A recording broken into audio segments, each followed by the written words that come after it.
오늘 말씀 마태복음 7장 13절 14절 말씀입니다. 우리 함께 말씀 봉독하겠습니다. 좁은 문으로 들어가라. 멸망으로 인도하는 문은 크고 그 길이 넓어 그리로 들어가는 자가 많고 생명으로 인도하는 문은 좁고 길이 협착하여 찾는 자가 적음이라. 아멘. 두 절밖에 안 되니까 한 번 더 우리가 큰 소리로 읽겠습니다. 시작. 좁은 문으로 들어가라. 멸망으로 인도하는 문은 크고 그 길이 넓어 그리로 들어가는 자가 많고 생명으로 인도하는 문은 좁고 길이 협착하여 찾는 자가 적음이라. 아멘. 오늘 제가 나눌 주제는 말씀 한번 읽어볼까요? 시작. 좁은 문, 큰 문. 오늘 말씀해 보면 이제 좁은 문으로 들어가라. 그러고 뒤에 보면 멸망으로 인도하는 문이 있는데 그 문이 큰 문이라고 이렇게 돼 있어요. 성경 그대로 말씀을 이제 기억하는 게 참 생각보다 쉽지 않을 때가 있어요. 예를 들어서 성경에 선악과는 없는 나무잖아요. 선악과라는 나무는 없잖아요. 그죠? 선악을 알게 하는 나무가 있죠. 성경에 선악과라는 단어가 없음에도 불구하고 모든 사람 다 선악과 그래요. 붙이긴 잘 붙였어요. 그런데 그래서 성경에 있는 우리 가지고 있는 성경을 기준으로 성경에 있는 표현을 잘 사용하고 기억하는 게 중요하다고 생각이 들었어요. 그래서 제가 원래 좁은 문하고 다른 말 쓰려다가 성경에 뭐라고 써있지 다시 한번 봤어요. 그랬더니 좁은 문이 있고 멸망으로 인도하는 문이라고 돼 있는데 그 뒤에 크다고 말했으니까 좁은 문의 반대는 큰 문이구나. 그리고 멸망으로 인도하는 문의 반대는 뭡니까? 생명으로 인도하는 문인 것이죠. 그래서 오늘 이 좁은 문과 큰 문에 대해서 오늘 말씀하고 있어요. 오늘 본문이 딱 두 절이잖아요. 제가 두 절을 처음에 적어놨다가 그 전에 했던 거에 비해 너무 절이 작은 거예요. 그래서 좀 더 다음 말씀까지 좀 해야 되는 거 아니야? 속으로 생각하다가 이 5장, 6장, 7장이 예수님의 산상수훈인데 이 13절부터는 일종의 결론에 해당되는 말씀이 시작이 돼요. 그래서 이거를 한 번에 다 나눌까 싶다가 그렇지 않다. 이 13절, 14절은 굉장히 중요한 대전제를 우리에게 말씀하고 있어서 이 말씀을 좀 나눠야 되겠다. 그런 마음이 들었어요. 성경은 오늘 말씀에 보면 좁은 문이 있고 큰 문이 있다고 그래요. 좁은 문은 생명으로 인도하는 문이고 이 큰 문은 멸망으로 인도하는 문이라고 말합니다. 좁은 문은 들어가면 넓은 길이 있다고 말하고 그렇지만 그것이 결국엔 사람들 멸망으로 이끈다고 말해요. 그리고 많은 사람들이 그 큰 문을 들어가고 큰 길을 따라간다고 말합니다. 대부분의 사람들인 것이죠. 근데 좁은 문은 생명으로 인도하는 문이 맞는데 들어가면 굉장히 좁고 성경편 협착하다, 굉장히 어렵다고 말을 합니다. 그래서 그것을 찾는 사람이 적다고 그래요. 넓은 문, 큰 문, 넓은 길로 가는 사람은 들어가는 사람이 많은데 좁은 문, 생명의 길은 찾는 사람이 적다. 오늘 말씀을 하세요. 결국엔 선택을 하는 거죠. 좁은 문을 들어갈 것인지 큰 문으로 들어갈 것인지. 이 좁은 문과 큰 문을 선택하는 것은 마치 우리가 잘못 생각하면 저기 중국집 가서 짜장면 선택할까 짬뽕 선택할까 그것도 엄청나게 고민을 많이 하잖아요. 가기 전까지 선택을 했다가도 앉으면 또 고민하잖아요. 그 선택을 했어. 근데 옆에 사람이 주문하면 또 고민하잖아요. 심지어 먹으면서도 한마디씩 해요. 저걸 시킬까 이러면서 먹잖아요. 제가 무슨 말을 하려고 하냐면 실은 성경은 너무 중요하고 그리고 명확하고 심각하게 말하는데 우리는 때로는 그냥 마치 이것저것 선택할 수 있는 것 중에 하나인 것처럼 느낄 때가 있다는 거예요. 실은 좁은 문, 큰 문은 실은 말 그대로 하면 좀 심하게 말하면 죽느냐 사느냐 그 문이잖아요. 들어오는 문에 여기 큰 문이라고 써 있고 화려하지만 많은 사람을 선택하지만 들어가면 반드시 죽어요 라고 써 있는 거예요.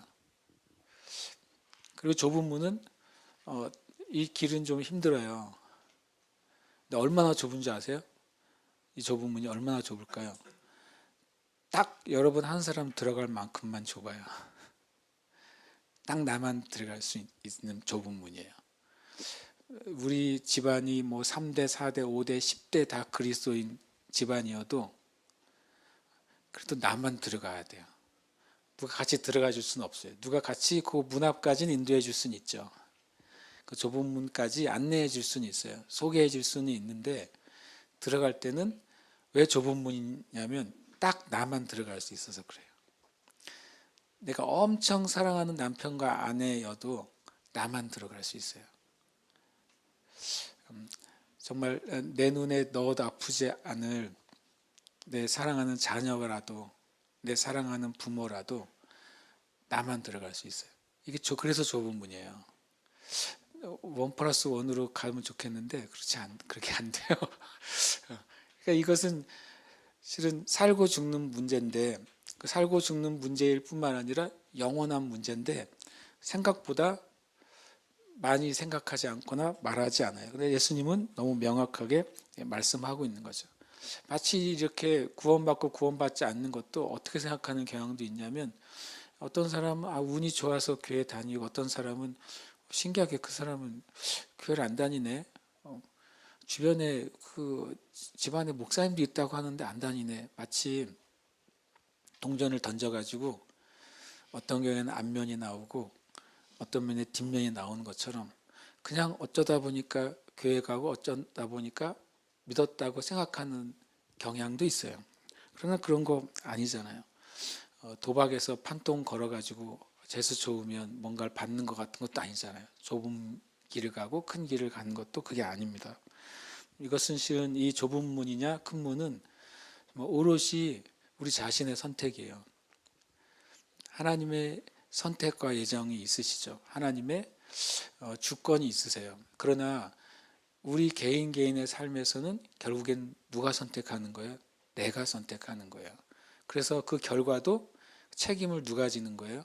내가 지는 겁니다. 다른 사람이 져줄 수가 없어요. 그리고 하나님 앞에 가서 내가 이거 선택한 거에 30%는 누구 책임이야 라고 말할 수도 없어요.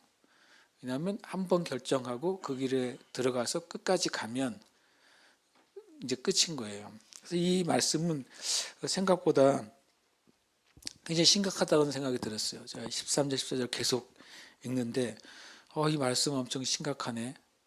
심각할 뿐만 아니라 너무 중요하다는 겁니다.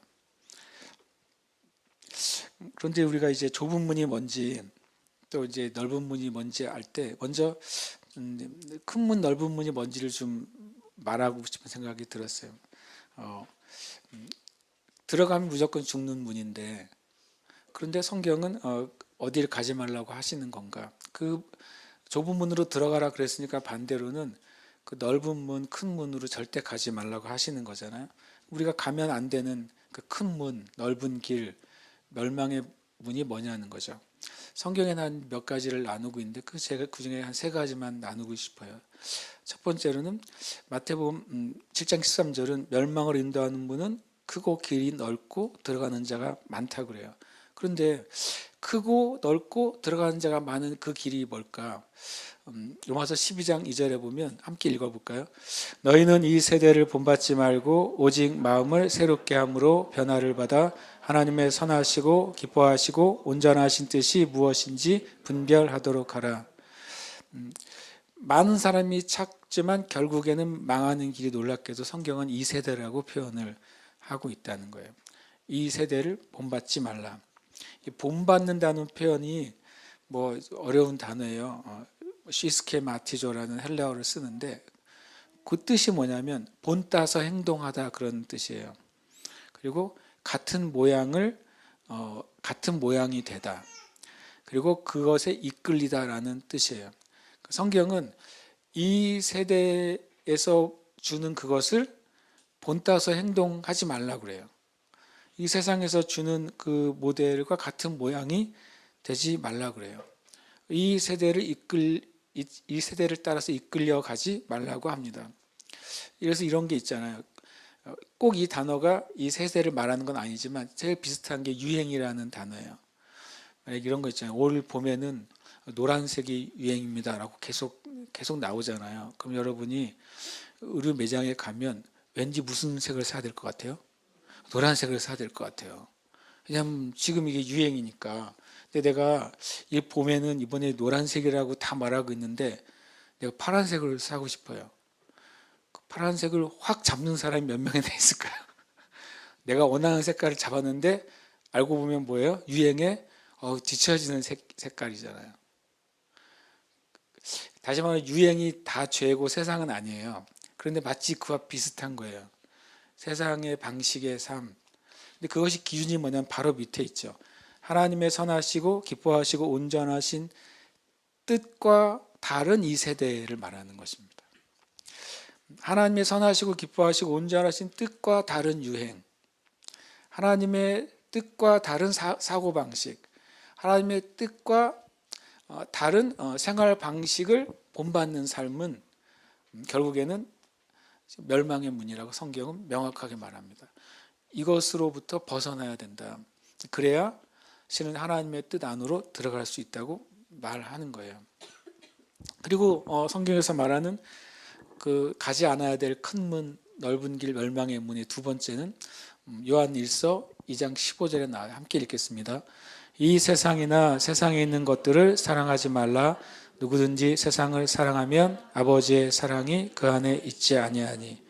작년이었던 것 같아요. 제가 작년 한 2월인가 그쯤에 한 달 내내 요한일서 2장 15절, 16절, 10절 말씀을 계속 묵상했어요.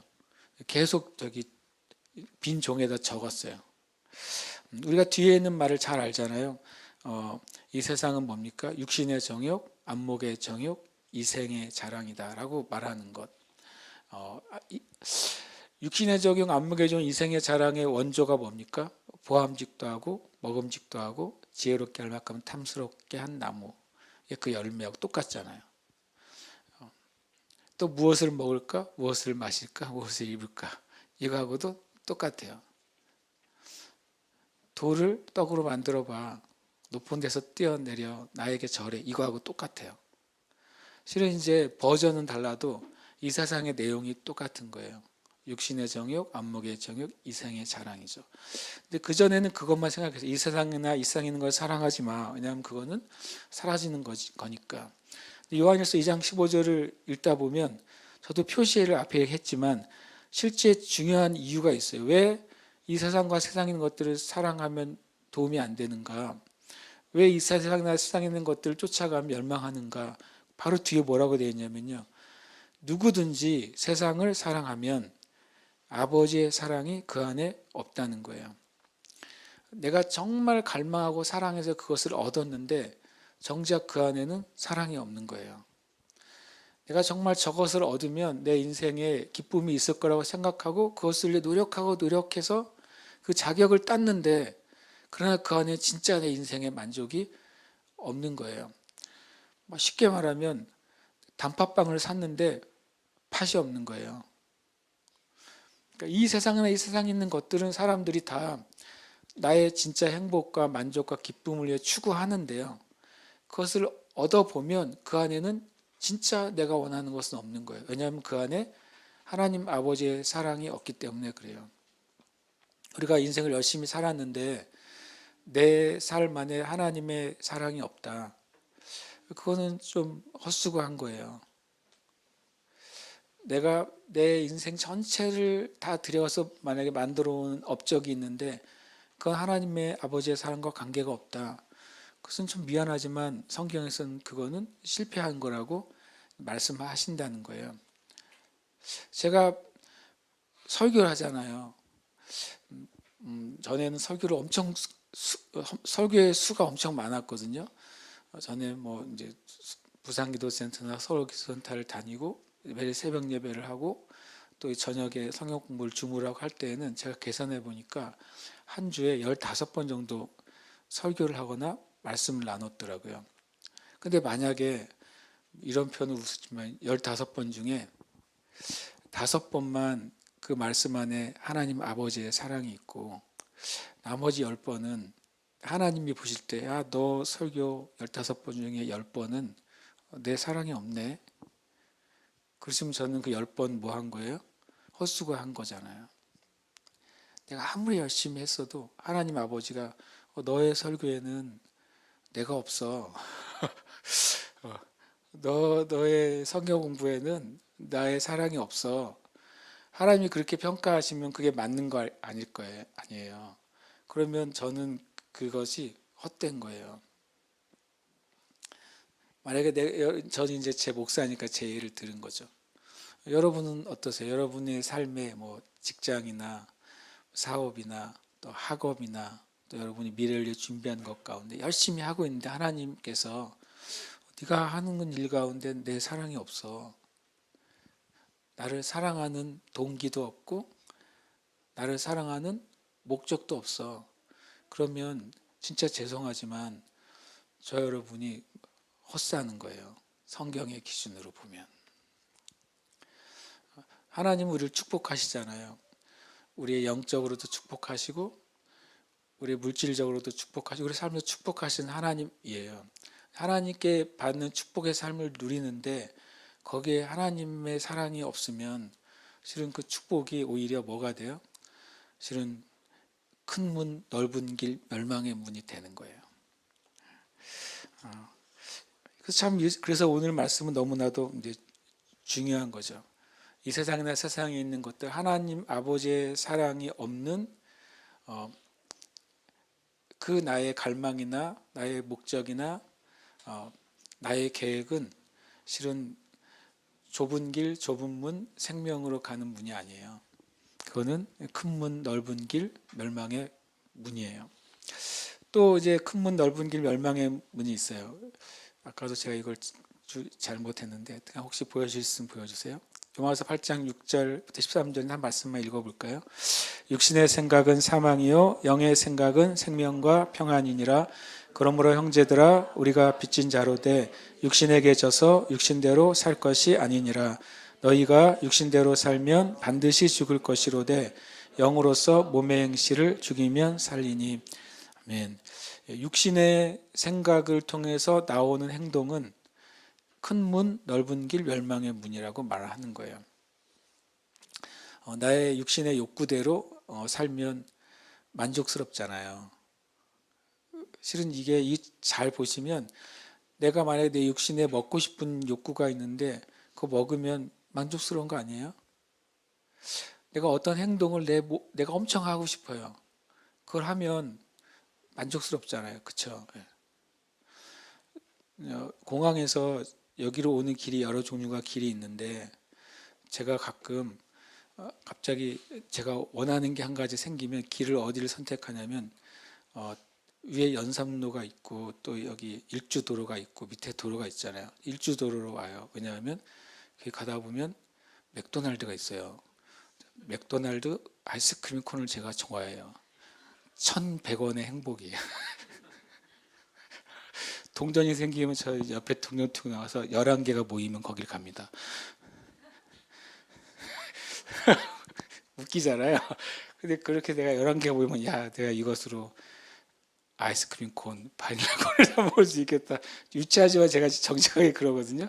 그거를 가서 이제 들어가서 안 사고 이제 드라이브 스루로 가잖아요. 그러면 주문하세요. 그러면 아이스크림 콘 1개요. 그러면 그 안에 있는 분이 뭐라고 하는지 아세요? 더 주문하실 거 없나요? 그래요. 전 단호하게 됐어요. 그러거든요. 어느 날은 이거 먹으면 안 돼. 그런 날은 안 먹어요. 그런데 미안한 표현이지만 여러분의 육신의 욕구대로 살면 실은 만족이 있어요. 그리고 쾌락이 있어요. 그리고 즐거워요. 그런데 성경은 말하는데요. 너의 육신의 요구대로 살면 반드시 죽는데요. 반드시.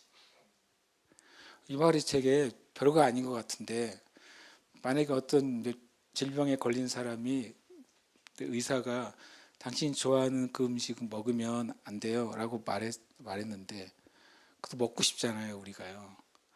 그리고 난 죽더라도 먹을 거야. 그러면 먹고 죽으면 되잖아요. 유치한 비유 같지만 성경이요, 너의 육신의 욕구와 정욕과 그대로 살면 멸망할 거야, 죽을 거야 라고 경고하신다는 거예요. 그런데 영으로서 이 육신의 행실을 죽여서, 그러니까 바른 하나님이 기뻐하시는 삶을 살기 시작하면 그때 살 거라고 말합니다. 그럼 우리 육신의 생각이 육신의 것, 세상의 것을 내가 받아들이기 시작하면 거기에 속한 말과 행동으로 내가 살아요. 성경은 그것이 큰 문, 넓은 길, 멸망의 문이라고 분명히 말씀하시는 거죠. 예수님 믿으면서도 어떤 생각 갖고 있는지 아세요? 많은 그리스도인들이 예수님 믿으면서도 더 잘 살고 싶어요. 예수님 믿으면서도 더 부자 되고 싶고, 예수님 믿으면서도 더 폼나는 삶 살고 싶어요. 예수님 믿으면서도 성경에 죽는 길이라고 써 있어도 나 예수님 믿으면서 좀 맛보고 살고 싶어요. 그게 우리더라고요. 예수님 믿는 건 믿는 거고, 세상에서 좀 뒤지며 살고 싶지 않은 거예요. 유행에 밀리면서 살고 싶지 않은 거예요. 할 수 있는 건 하면서 예수님 믿고 살고 싶은 거예요. 그런데 잘 생각해 봐야 돼요. 내가 그렇게 원하는 게 주님이 주신 정말 주님의 축복인지, 내가 내 육신과 정욕이 정말 원하고 원해서 예수님 믿으면서도 한편으로는 그걸 추구하는지, 참 우리의 심령의 주님이 말씀하시기를 축복합니다. 오늘 좁은 문은 협착한 길은 구원의 문이에요. 근데 오늘 말씀은 좁은 문으로 들어가라 그랬어요. 선택의 여지가 없는 거예요. 다른 선택이 없어요. 그리스도인들에게는 좁은 문으로만 들어가야 돼요. 근데 실은 모든 사람에게 하시는 말씀이에요. 모든 사람은 좁은 문으로 들어가야 돼요. 실제로 예수 믿으면서도 좁은 문, 좁은 길 별로 어감이 안 좋잖아요.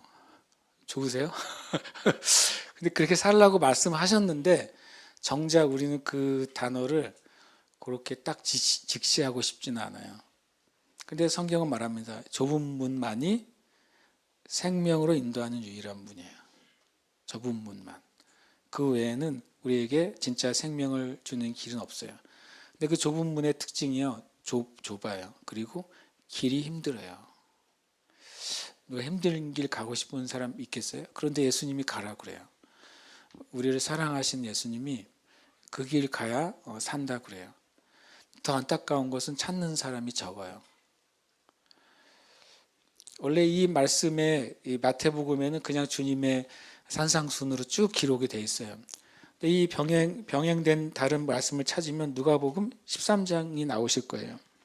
13장에는 이 말씀이 어떤 제자의 질문에 대한 답으로 하신 말씀이에요. 무슨 질문을 했냐면 제자가 길을 가는데 선생님, 구원받는 자가 적습니까? 이런 질문을 해요. 그 질문에 대한 답이 좁은 문으로 들어가라예요. 그러면 구원받는 자가 많다는 소리예요? 적다는 소리예요? 적다는 소리예요. 교회 사람이 이렇게 많은데 10,000명이 넘는 교회도 있는데 근데 구원받는 사람이 적다고요?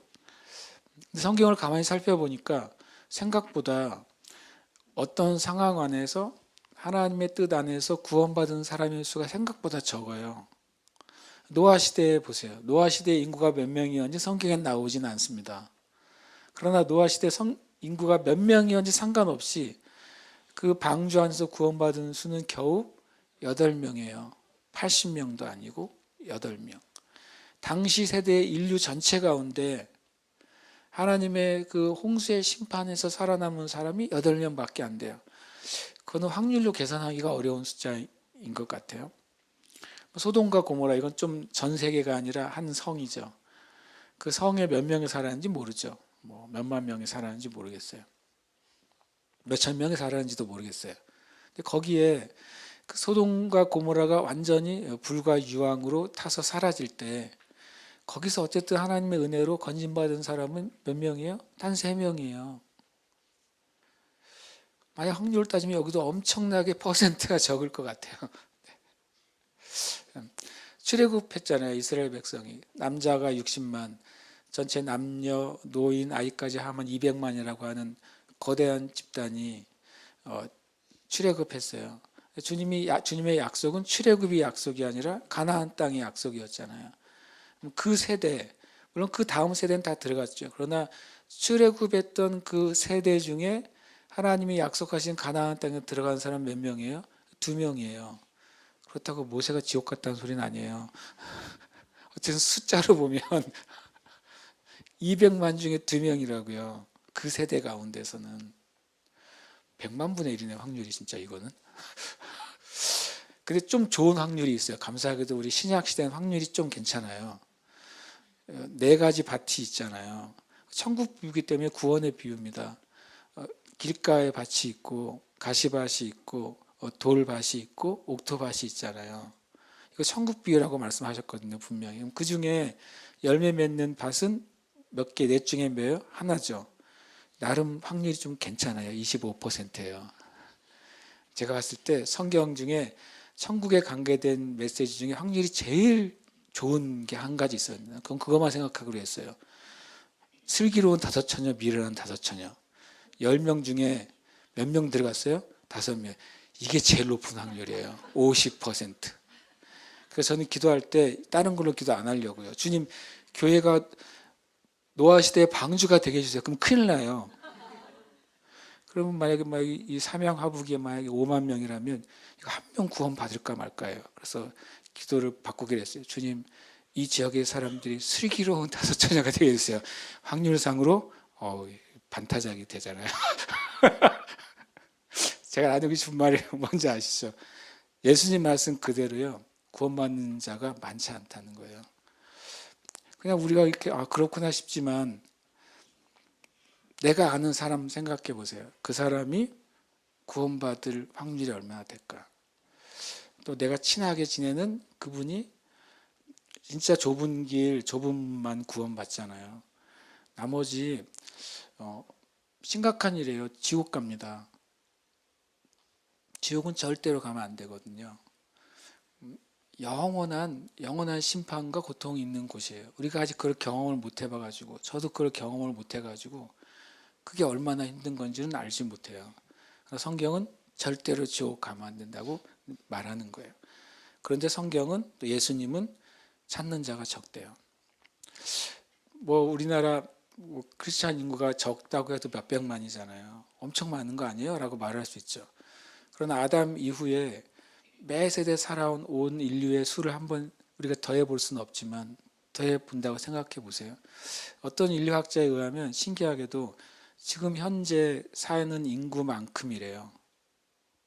아담 이후에 지금까지 태어난 사람이 생각보다 많지 않죠. 지금 한 80억 좀 안 될 거 아니에요? 80억이 넘었나요? 그러면 그분의 의견이라면 아담 이후에 태어난 사람의 숫자는 160억이 되잖아요. 앞으로 주님이 언제 오실지 모르지만 또 태어나면 200억 명이라고 생각합시다. 200명 중에 구원받을 사람이 몇 명일까요? 숫자는 모르지만 200억 전체로 제가 쳐서 말한다면 그 중에 구원받는 사람의 비율은 적다는 소리예요. 적습니다. 그건 예수님의 말씀이에요. 구원받는 일이 정말 중요한 일인데 중요한 일인데도 불구하고 우리에게 중요하다고 여겨지지 않는 거예요. 참 우리 자신의 문제고 저의 문제예요. 그리고 이 땅의 교회의 문제인 것이죠. 그럼 구원의 문, 좁은 문, 협착한 길은 뭘까요? 아주 단순합니다. 그것은 바로 예수님이에요. 같이 읽어보겠습니다. 예수께서 이르시되 내가 곧 길이요 진리요 생명이니 나로 말미암지 않고는 아버지께로 올 자가 없느니라. 아멘. 예수님이 길인 거죠. 예수님이 좁은 문인 거예요. 그리고 예수님이 말씀하신 마태복음 5장, 6장, 7장으로 살아가는 게 좁은 문, 좁은 길인 거예요. 그게 생명 얻는 유일한 길인 것이죠. 예수님만이 이제 하나님께로 갈 수 있는 유일한 길이에요. 진리이고 생명입니다. 너무 유명한 말씀이잖아요. 근데 이거 외에는 멸망을 피할 방법도 없고 길도 이제 없습니다. 이러고 보니까 성경의 인물들이 다 좁은 길을 선택해서 살았다는 사실을 생각하게 됐어요. 아까 말한 노아도 그렇잖아요. 온 세상이 다 타락했는데 노아만 하나님의 말씀을 믿고 100년간 바다가 아니라 땅에다가 배를 짓잖아요. 얼마나 사람들이 노아를 보고 조롱했겠어요. 자신의 모든 시간과 에너지와 모든 것을 그 배를 짓는데 인생을 바친 거잖아요. 좁은 길을 갔죠. 노아와 노아의 가족만 그 생명을 얻은 거예요.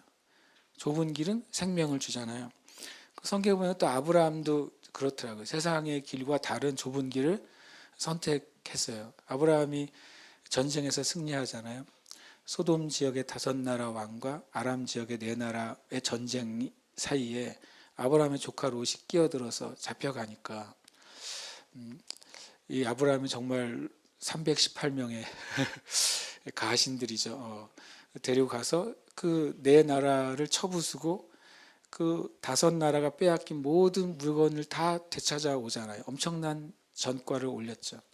그때 아브라함이 이제 다시 가나안 땅으로 내려올 때 왕의 골짜기에서 이제 멜기세덱이 나오고 소돔 왕이 나옵니다.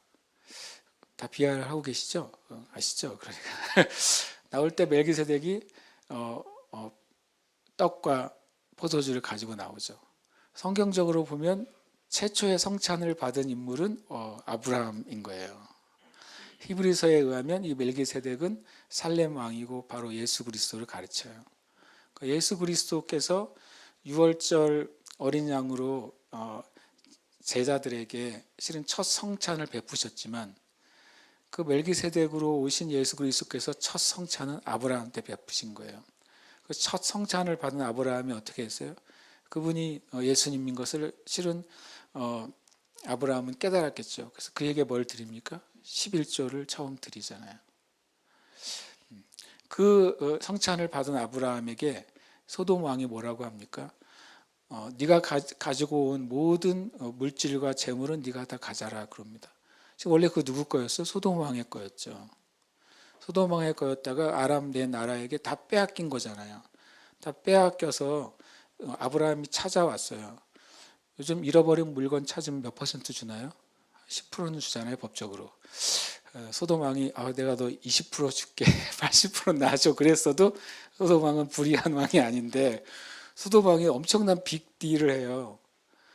원래 내 거였던 거 빼앗겼는데 네가 다 찾아왔으니까 네가 다 가져 그래요. 모든 그 빼앗은 것을 네가 다 가져라. 내가 소유권을 주장하지 않을게 그러는 거죠. 모든 물질과 또 어떤 보석들과 또 모든 가축들을 네가 다 가져.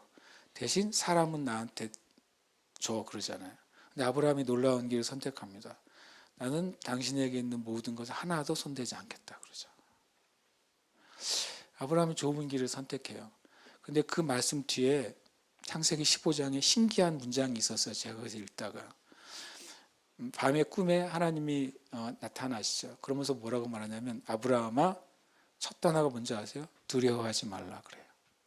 저는 이 말이 좀 이해가 안 됐어요. 왜 갑자기 전쟁에 승리하고 돌아와서 소돔 왕 앞에서 멋지게 네가 다 가져 난 안 가질 거야. 그런 아브라함에게 하나님이 잘했도다 이렇게 안 하시고 두려워하지 말라 그래요. 왜 말씀하셨을까요? 아브라함이 안 두려워하는데 하나님이 두려워하지 말라 그러면 아브라함이 뭐라고 말했겠어요? 저 괜찮아요. 그러지 않았겠어요? 여러분이 상태가 아주 좋은데 제가 가서 괜찮아 그러면 목사님 저 괜찮아요 그러지 않겠어요? 하나님이 누군가에게 두려워하지 말라 그러셨다는 소리는 뭐예요? 아브라함이 두려운 가운데 있었다는 소리예요. 뭐가 두려웠을까요? 아브라함이 전쟁에 이겼는데요. 아브라함이 5나라와 4나라 사이에 끼어 있는 거예요. 9나라 사이에 아브라함은 왕도 아니고 엄청난 세력을 가진 세력도 아니고 그냥 조금 많은 가정의 아버지잖아요. 그 일을 하고 나니까 아브라함한테 뭐가 밀려왔겠어요? 이 5나라 왕이 거꾸로 이 아브라함 하나 공격하면 그냥 뭐 그날로 끝나는 거 아니에요. 그러니까 아브라함 안에 그 두려움이 몰려왔고 그리고 또 아브라함 안에 마귀가 뭘 줬냐면 그 물건 다 줬으니까 넌 남는 게 하나도 없네. 그때 하나님 말씀하세요. 첫 번째 두려워하지 말라. 그리고 그 다음에 뭐라고 말해요? 내가 너에게 큰 상급이다. 그래요. 소돔 왕이 있던 모든 재물 네가 다 포기했어도 내가 너의 재산이야. 그러시는 거예요. 그리고 그 다음에 뭐라고 말씀하셨어요? 내가 너의 방패다. 그러세요. 아홉 나라 왕이 다 덤벼도 나는 너의 방패고 보호자야. 이렇게 말하죠. 그리고 그날 밤이 아브라함이 의롭다함을 얻은 밤이에요. 놀라운 날이죠. 그러니까 아브라함도 좁은 길을 선택한 거예요. 좁은 길을 선택했고 그가 믿음의 조상이 됐어요. 성경에 보면 또 좁은 길을 선택한 사람이 있어요. 요셉이 그랬잖아요. 요셉이 보디발의 아내가 유혹할 때 뭐라고 말하냐면 내가 하나님 앞에서 어떻게 이 죄를 짓겠습니까? 그래요. 하나님 사람도 없고 아무도 없지만 그 노예인 그 요셉이 보디발의 아내의 청을 들어주면 개인적으로는 육신의 쾌락을 누릴 것이고 그 집안에서는 편하게 살 수 있을 거 아니에요. 그런데 내가 하나님 앞에서 난 이 죄를 지을 수 없다고 좁은 길을 선택하죠. 그래서 하나님이 그에게 생명의 문을 열어주시잖아요. 다니엘도 좁은 문을 선택했더라고요. 다니엘이 나라가 망했잖아요. 다니엘 나라 어느 나라인 줄 아세요? 그 유명한 나라 있어요. 이스라엘이라고. 성경에 제일 많이 나오는 그 나라가 망했어요. 망한 민족의 귀족의 자녀 중에 하나 중에 몇 명 살아남아서 이제 그 바벨론에서 대우를 잘해주는데 그나마도 이제 발로 차잖아요. 성경에 의하면 다니엘이 뜻을 정했다. 어떤 뜻을요? 우상에게 드려진 그 음식을 내가 거절하기로 뜻을 정하죠. 좁은 길을 선택하잖아요. 같이 몇 명이 잡혀가서 같이 3년 동안 그 바벨론의 그 교육을 배웠는지 모르지만 다른 사람들이 볼 때 3년간 어땠겠어요? 다니엘 완전 왕따 아니에요? 자기만 티나게 우리도 다 유대인인데 너만 유대인인 것처럼 3년간 얼마나 다니엘과 그 세 친구가 나머지 같은 유대인 귀족 멸망한 유대인들에게 엄청 얼마나 왕따를 당했겠어요. 근데 다니엘이 그 좁은 길을 선택합니다. 하나님이 그에게 생명의 길을 열어주세요.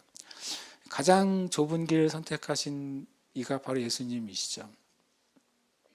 예수님에게 마귀가 시험할 때 마지막 시험이 뭐였냐면 네가 나에게 절하면 이 모든 세상의 영광을 너에게 주겠다. 그렇게 말합니다. 근데 원어의 의미가요. 거기에 한 번 절하면이라고 돼 있어요. 그래서 다른 어떤 번역 성경에는 only one이라고 그래요. 한 번만 네가 나에게 절하면 다 줄게. 굉장히 이거 좋은 빅딜이잖아요. 예수님 십자가에 앉아도 되는 거예요. 유다에게 배신당하지 않아도 되는 거예요. 산헤드린 공회에서 사형 선고를 받지 않아도 되는 거예요. 마귀가 주겠다고 했어요. 내 세상 것 다 줄게. 그러면 주님이 손쉽게 되찾아오실 수 있었는데 주님이 좁은 길을 선택하시죠. 주님의 살을 다 내어놓으시고 피를 다 내어놓으시는 길을 선택하세요. 그 길이 모든 인류에게 구원을 주시는 유일한 길이 되는 거죠. 그래서 제가 생각했어요. 제성의 표현이 우리가 이 땅의 교회가 이 땅의 수많은 목회자들이 어쩌다가 세상의 길을 가고 있으면서도 자기는 예수님 믿는다고 착하게 됐을까? 우리가 어쩌다가 내 삶의 방식은 세상의 방식을 다 따라가면서 나는 예수님 믿고 구원받아 라고 하는 지경에 이르게 됐을까? 그 생각을 제가 했어요. 예수님 믿는데 세상 유행은 다 따라가고 싶어요. 예수님 믿는데 이 세상의 트렌드는 내가 다 누리고 싶어요.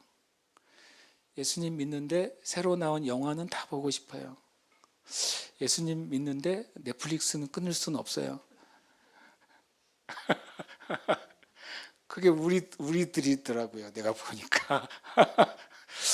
어쩌다가 수많은 목회자들이 어, 어, 성도들이나 심지어 세상과도 별로 구별이 안 되면서도 본인은 목회자라고 착각하고 살게 됐을까? 어쩌다가 이번 주에 이제 말씀 묵상하는데 계속 그 생각이 드는 거예요. 어쩌다가 이 지경이 됐을까? 어쩌다가 교회가 교회 다니는 믿는 자들의 삶이 별로 딱히 그렇게 거룩하지도 않는데, 별로 딱히 구별되지도 않는데, 별로 말씀 그대로 그렇게 살지도 않으면서도 어쩌다가 저 사람들은 다 지옥 가고 멸망과 나는 구원받고 축복받을 거야 라고 착각하게 됐을까? 그런 생각을 이번 주에 계속 했어요. 그러면서 정말 우리에게 필요한 것은 내가 좁은 문 안에 들어와 있다는 사실을 깨닫는 거예요. 저와 여러분 예수님 믿는다고 하는 것은 이미 우리가 주님의 은혜로 좁은 길 안에 들어와 있는 거거든요. 근데 그 길 안에 정말 잘 사느냐가 문제인 거죠. 그 길을 바로 따라가느냐가 이제 문제인 거예요. 제가 지난주 목요일 날 그 뭐 감리교 어느 연회에 뭐 전도 컨퍼런스 강사 중에 한 명이 그래서 갔다 왔잖아요. 가서 이제 말씀 나누고 뭐 다른 얘기 아니라 전에 우리 교회 개척했던 이야기를 뭐 들려달라고 하셨으니까 그 얘기를 했어요. 그리고 나서 이제 말씀을 전하는 중에 전하고 이제 제 마음속에 무슨 생각이 들었는지 아세요? 전도 컨퍼런스인데 너는 지금 전도 안 하잖아. 저한테 하는 소리예요. 제가 말한 강의 안에 제가 옛날에 전도한 이야기가 들어있고 우리 교회가 전도한 이야기가 들어있어요. 내가 마음에 내 영의 양심에 들리는 거예요. 그런데 너는 지금 요즘 전도 안 하잖아. 그 말이 이제 강의를 하면서 엄청 부끄러운 거예요. 그래서 그냥 강의는 하고 기도하고 내려왔어요. 그래서 숙소에 갔는데 그 생각이 실은 얼마 전부터 있던 생각이지만 그게 사라지지 않는 거예요. 우리가 올해부터 이제 계속 기도할 때 주님 우리 자신에게 진정한 신앙의 부흥을 주세요. 우리 교회에 진짜 하나님이 허락하시는 그 부흥을 달라고 기도하잖아요. 이 제주에 진짜 하나님의 부흥을 달라고 기도하잖아요. 제 마음속에 이제 제가 목사로서 질문은 항상 그거예요. 주님, 부흥이 어떻게 일어날까요? 진짜 우리의 심령의 부흥이 어떻게 시작될까요? 당연히 뭐 말씀 보고 기도하고 예배하는 걸 통해 주님이 하시는 게 맞죠. 그런데 하나의 퍼즐이 더 있다고 느껴지는 거예요. 그게 단순한 거였어요. 전도하는 건 거예요. 전도해야 부흥이 일어나는 거예요. 당연히 우리는 기도하고 말씀 읽고 말씀 가운데 순종하고 예배해야 되는 게 100%예요.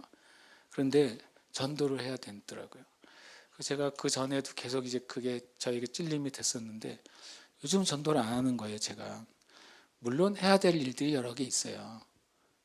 물론 해야 될 뭐 신방도 해야 되고 설교 준비도 해야 되고 뭐 성경 말씀도 내가 연구해야 되고 해야 돼요. 그거 당연히 해야 되죠. 그런데 전도를 해야 돼요. 전도도 해야 되는 게 아니라 그렇잖아요, 결국에는.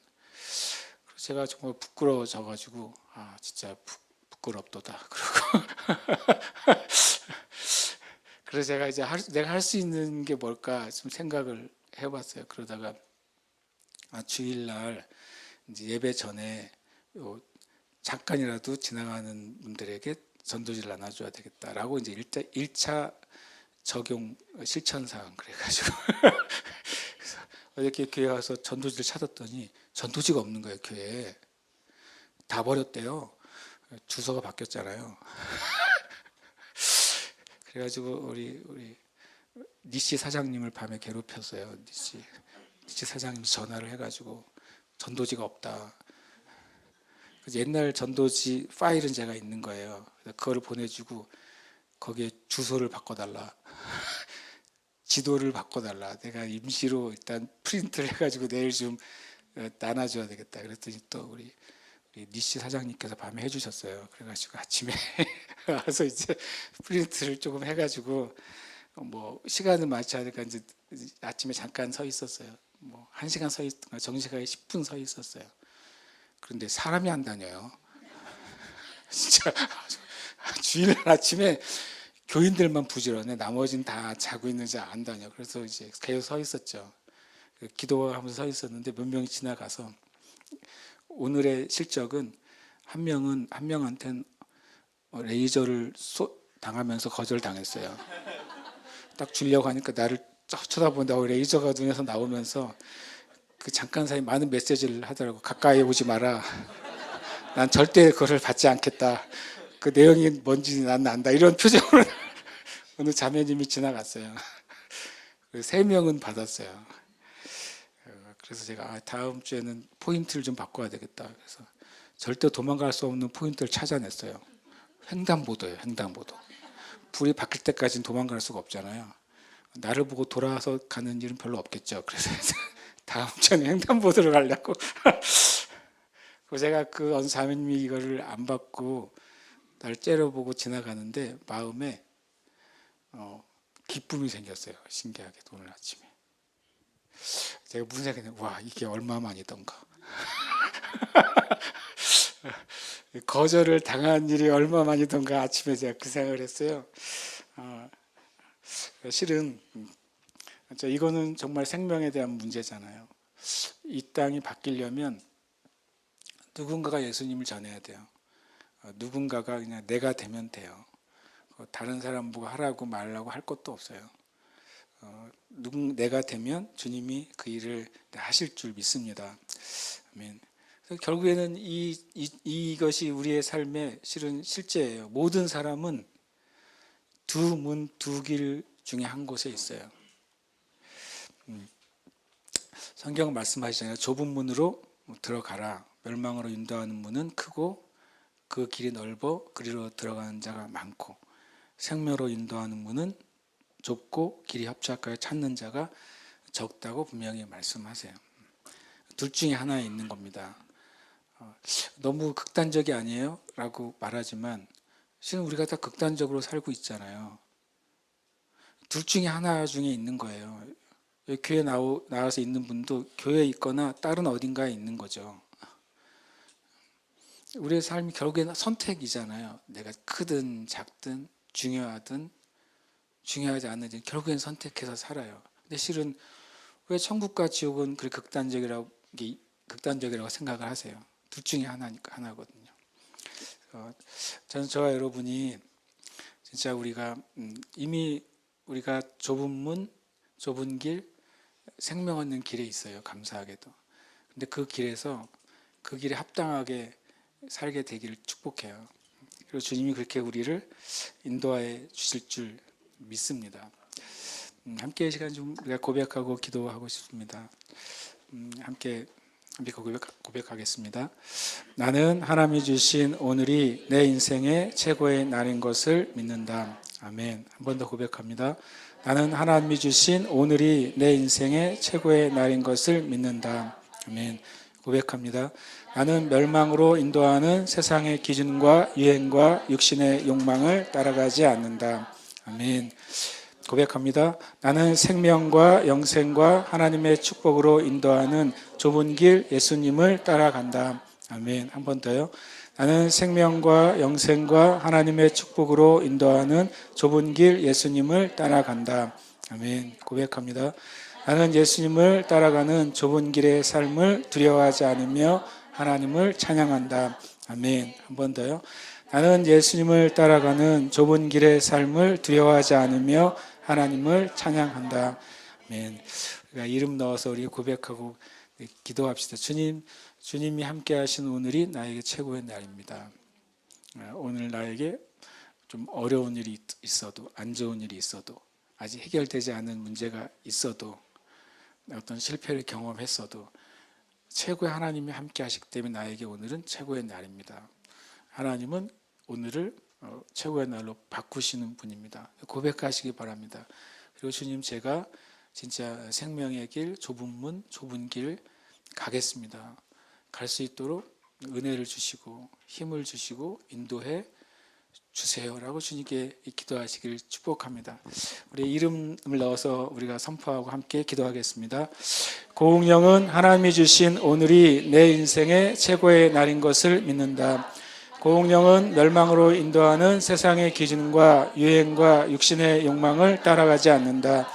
고운영은 생명과 영생과 하나님의 축복으로 인도하는 좁은 길 예수님을 따라간다. 고운영은 예수님을 따라가는 좁은 길의 삶을 두려워하지 않으며 하나님을 찬양한다. 아멘.